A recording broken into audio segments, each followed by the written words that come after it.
Minta ke Pak Wabub nggak boleh lagi ada hantu jam 12 siang. Ya kan? Itu kan ada yang pakai pocong jam 12 siang. Fungsikan. Wabubnya nanti turun ke jalan, jangan di kantor terus.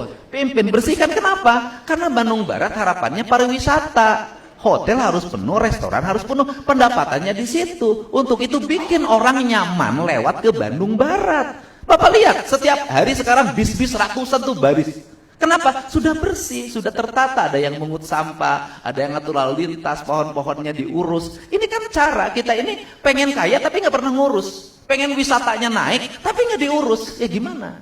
Saya tadi waktu begitu masuk, itu panggil dulu kepala Hutbun. Kenapa? Ada salah menu yang dibuat oleh PTPN. Di daerah Ciater diizinkan ditanamin tebu.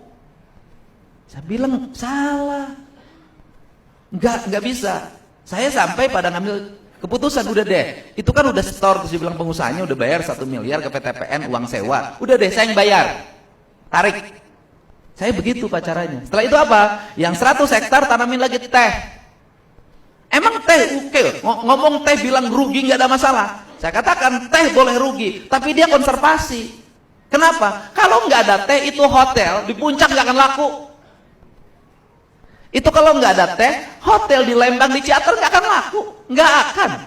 Nah setelah itu apa lagi? Dia menahan tanah, kemudian menahan air. Kan saya harus menjaga sumber air yang mengalir. Kan nanti berdampak pada industri yang dihilir. Kan ngomong air.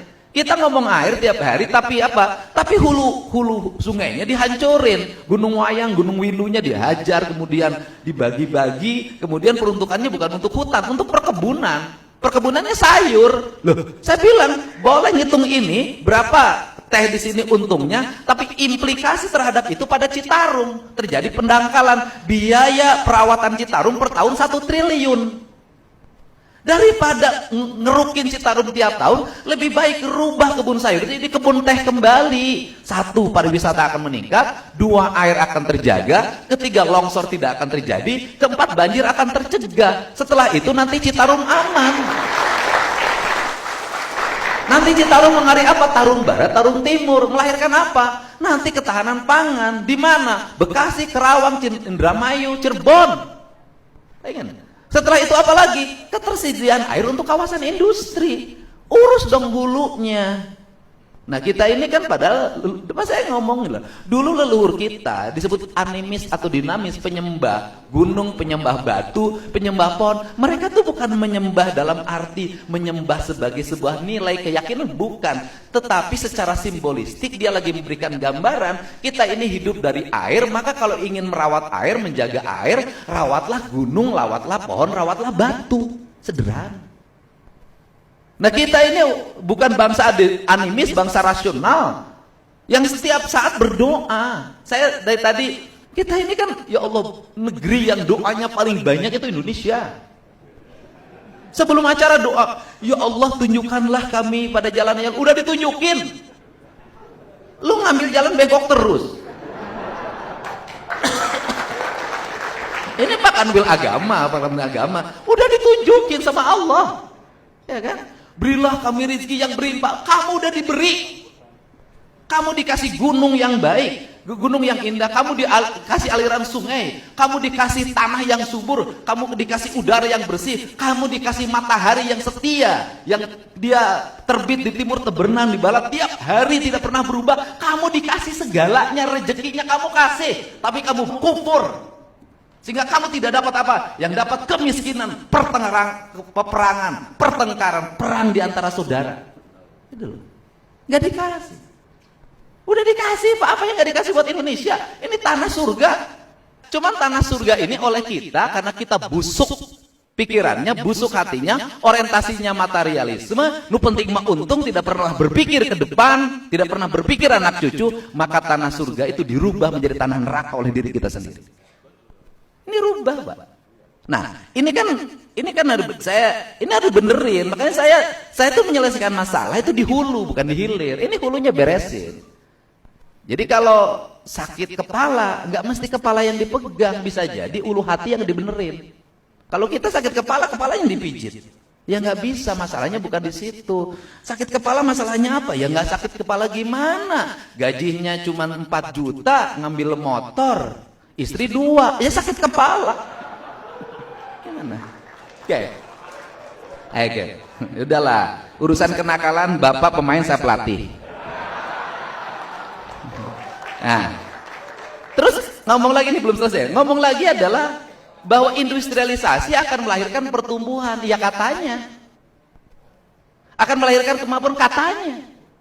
Kenapa? Kalau semuanya taat asas. Bagaimana taat asas? Bangun industri. Setelah bangun industri itu, kemudian pajaknya bayar di situ, baru. NPWP-nya di situ, baru.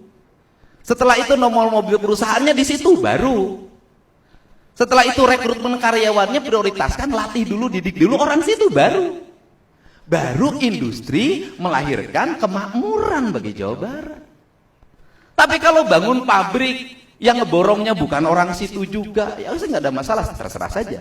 Tapi NPWP perusahaannya di tempat lain, mobilnya dari mulai bus, truknya, nomornya nomor tempat lain, pegawainya juga tidak merekrut orang situ, ngambil di tempat lain. Setelah itu pegawainya juga dari mulai pegawai bawah sampai atas, nomornya juga nomor dari asal kampung halamannya, ya kita nggak dapat apa-apa.